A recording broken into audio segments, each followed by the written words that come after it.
Okay, so you've sent over some pretty critical stuff dealing with defense modernization, and particularly this Forged Act. We're gonna try and give you some good advice on how to understand this and how to get ready for it. Yeah, think of this as like the first in a whole series of these deep dives. Today we're zeroing in on Section 502. That's right, Section 502, and as you'll see, it's all about changes to the Defense Modernization Account, DMA for short. We just want to make sure you really get what these changes mean and how to prepare for them, how to deal with them. So how do we start with, like, where did this DMA thing even come from? So the DMA, it's been around since 1996, came out of Public Law 104-106. Its original purpose, it was pretty specific, actually. It was meant to take savings from, like, defense programs that got canceled or restructured and funnel that money back into modernization. It was like a reinvestment mechanism. Okay, so born out of a need to be efficient, not letting money just sit around. But it sounds like maybe the initial design had some kinks, some limitations. Yeah, that's a good way to put it.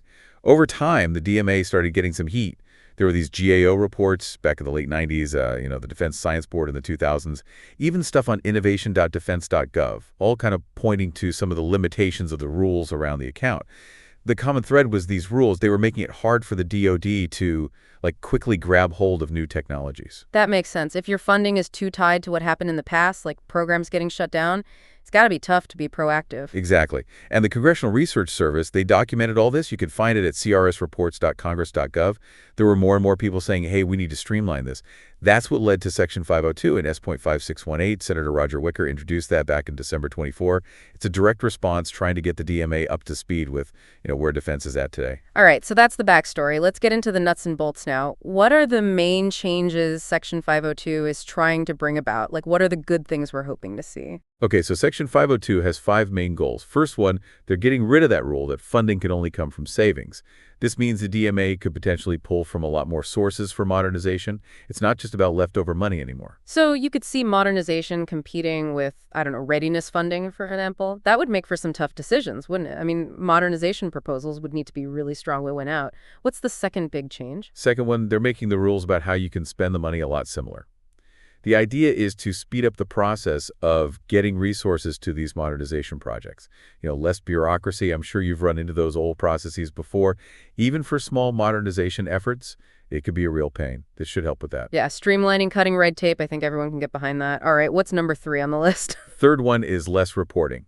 They want to make the whole DMA thing easier to manage, so they're cutting down on all the reports that had to be filed. Should free up some people to work on, more important things.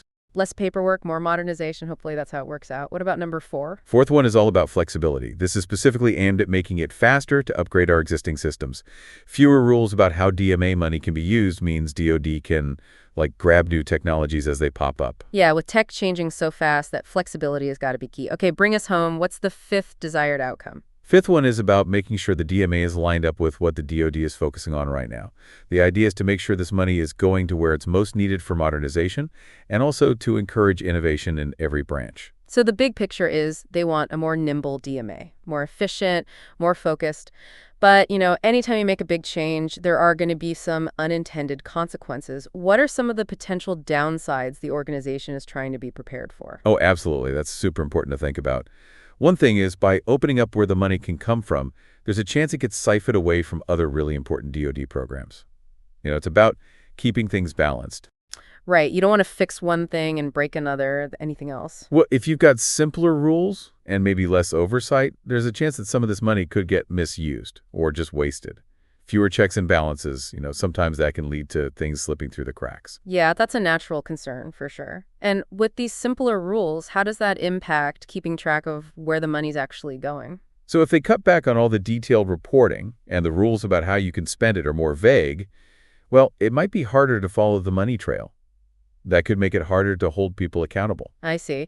And this flexibility thing, how could that lead to modernization efforts that aren't really in line with the big picture strategy? The worry is, without the stricter rules we used to have, different parts of the DoD could end up chasing their own little modernization projects, based on what they need right now. And that might not match up with the overall strategic goals. More freedom doesn't always mean things are going to work together smoothly. That's a really good point about staying on the same page strategically. And the last potential negative impact mentioned is Congress might not have as clear a view anymore. Can you talk about that a bit more? Sure. If there's less detailed reporting about how they're using the DMA money, Congress isn't going to know as much about what's going on. And that could make it tougher for them to do their job of overseeing things. Okay, those are some pretty big potential problems. It's good to know they've been thinking about these things. So what are they planning to do? And remember, these mitigations are suggested by the reviewer to make sure these negative things don't happen and that they're implementing all this responsibly. To avoid money getting diverted, they're suggesting the DoD sets very clear strategic guidelines about how to prioritize things. That way, the DMA money should go to the modernization projects that are really the most important. Sounds like a smart way to stay focused. What about this misuse or waste problem? For that, they're suggesting they keep doing audits of the DMA, but just periodically. This way, there's still a check on whether the money's being used right, even with the simpler rules. Regular audits. Yeah, that makes a lot of sense. How about this issue of it being hard to track the money? They want to put in some basic systems for tracking spending. It won't be as detailed as before, but these systems will still let them see the big picture of how the money's flowing. Seems like a good compromise. Less work, but still keeping an eye on things. And how about preventing all these little modernization efforts that aren't in sync? The idea is to set up clear criteria for what makes a good modernization project. That will give them a framework to decide which projects are worth doing and make sure everything is moving in the same direction. So it's about having some guiding principles, even with all this new flexibility. And finally, what about keeping Congress in the loop? The plan is to give Congress annual summary reports. They won't be as long and detailed as before, but they'll still give Congress a good overview of how the DMA is being used. Okay, these suggested mitigations, they seem like a pretty reasonable way to handle things. So let's shift gears a bit and talk about who within the DoD is really going to feel the impact of all this. Well, it's going to touch a lot of different roles. Financial managers, they're going to have to get used to a whole different way of budgeting. Dealing with all these potential funding sources and this new flexibility, that's a whole new ballgame. Makes sense. More options means you need different skills to manage it all. What about the program managers? They're going to have more freedom with this DMA money, but that also means they're going to have to get really good at deciding what to prioritize. Making sure the money is spent in a way that makes sense strategically, that's going to be huge for them. So more autonomy, but also more responsibility to make the right call. How about the acquisition folks? They're probably going to see these modernization projects moving a lot faster. The whole point of simplifying things is to speed things up. So they're going to have to be ready to move quickly and adjust to a faster tempo. Speed and efficiency, those are going to be the name of the game for them. What about the budget analysts? How do their jobs change? They're probably going to be doing a lot less routine reporting, so they can spend more time on the bigger picture stuff.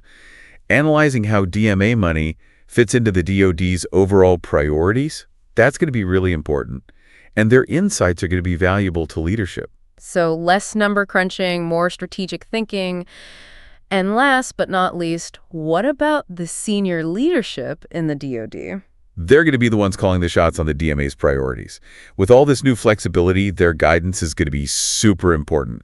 Making sure everyone is moving in the right direction, that's going to fall on their shoulders. It sounds like no one's going to be untouched by there. And let's be real, not everyone's going to love these changes. Who do you think might be worried about Section 502 and why? Oh yeah, change always makes some people nervous. You've got your congressional overseers. They might not like that they're not getting as much detailed reporting. They're the ones who get to answer to the taxpayers, so they want to know how the money's being spent. Goes back to that transparency thing we talked about. Who else? Your fiscal conservatives, they might not like that the DMA money isn't tied to savings anymore. They're always worried about spending getting out of control, so this might make them nervous. Yeah, understandable. Anytime you loosen the rules on spending, some folks are going to raise an eyebrow. What about within the DoD itself? You might have program managers who liked it better when they have their own dedicated funding. They knew exactly how much they had and what they could use it for. This new flexibility might make them uncomfortable. They like knowing what to expect, I guess. Anyone else? Auditors, they always like to have a clear paper trail. With these simpler rules and less reporting, they might be worried about gaps in accountability. They need to be able to follow the money. Makes sense. They got to do their job, right? Any other stakeholders who might be hesitant? Defense contractors, they might get nervous too. If the DoD's priorities shift or this flexibility leads to uncertainty about contracts, that could be a big problem for them. They need to know what to expect to plan their business.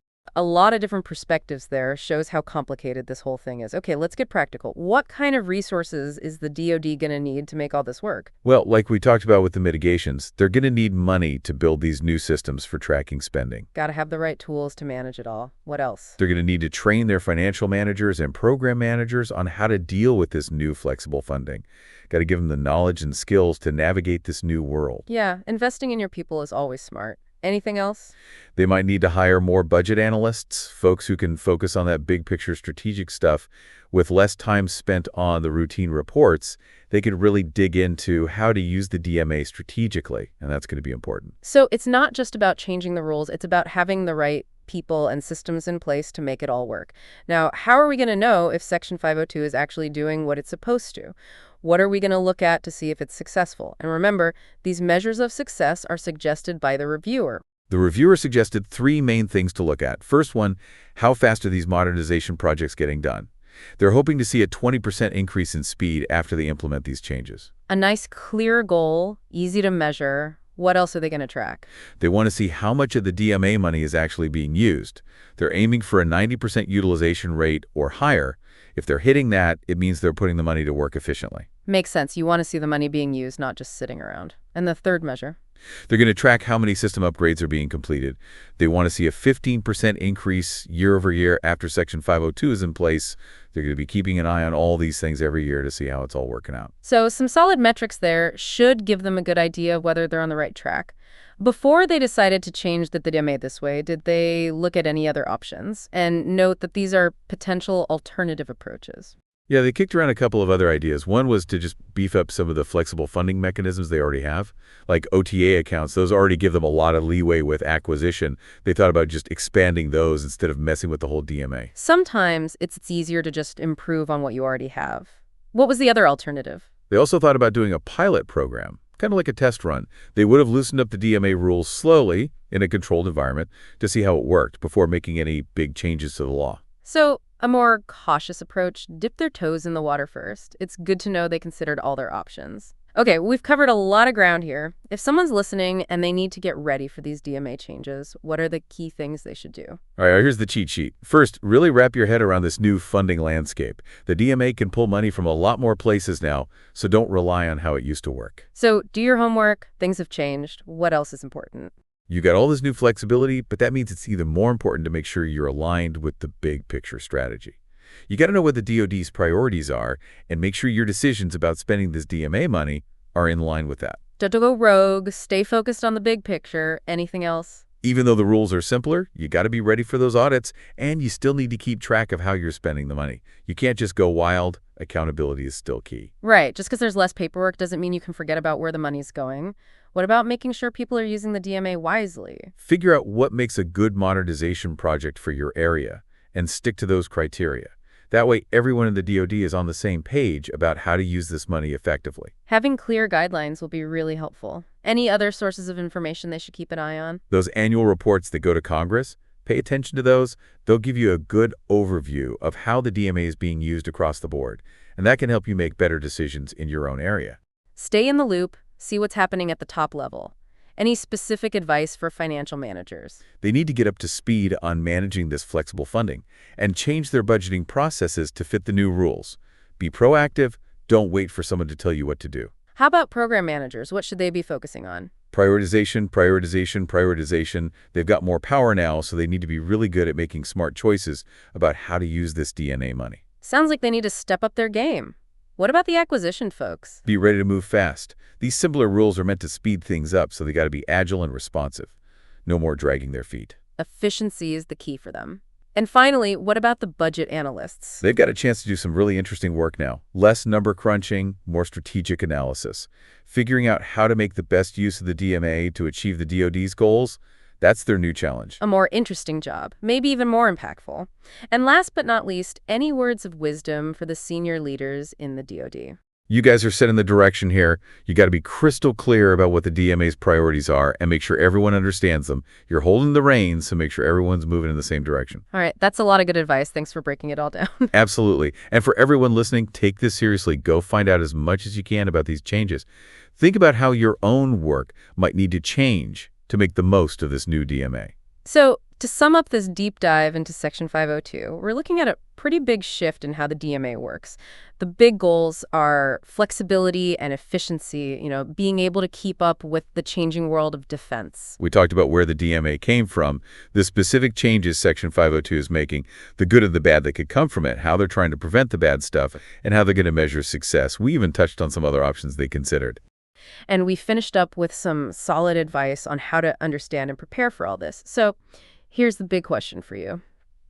As the DMA changes, how are you going to change with it? How are you going to make sure you're using these new freedoms wisely while still being accountable? That's something to really think about. And this is just one piece of the Forged Act, so make sure you come back for more of these deep dives. We're going to keep unpacking this important stuff.